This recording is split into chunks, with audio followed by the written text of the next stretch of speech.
Évite absolument cette arnaque à Bali, chaque année des touristes se font avoir. Il y a des endroits comme Bali où tu as absolument besoin de cash. Tu me diras peut-être, va dans un distributeur et retire avec ta carte. Figure-toi qu'à Bali, il y a énormément de distributeurs en panne. Du coup, ton autre option, c'est les bureaux de change. Première règle, tu choisis celles qui sont autorisées par l'État et s'il y a un gars de la sécurité devant, c'est bon signe. Compare entre les bureaux de change le taux et si le tien varie trop, il faut que tu partes. Hyper important, assure-toi qu'il y a un compteur de billets. Quand tu arrives, tu lui dis la somme que tu veux échanger, elle note et elle te donne la somme en roupies indonésiennes. Fais un mini calcul par rapport au taux affiché et assure-toi que c'est la bonne somme.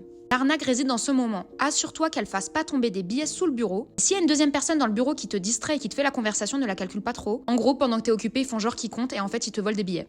La règle d'or, c'est de toujours recompter toi devant elle pour être sûr qu'il y a la bonne somme. À Bali, il y a énormément de billets et des grosses sommes. Par exemple, dans les restos, les plats sont à 35 000. Du coup, ils savent que nous, les Européens, on n'est pas hyper habitués et qu'on va pas forcément recompter. Compte à chaque fois, ça t'évitera de perdre 40, 50 euros, 60 euros dans l'histoire. Et si tu recomptes devant eux, ils pourront rien faire.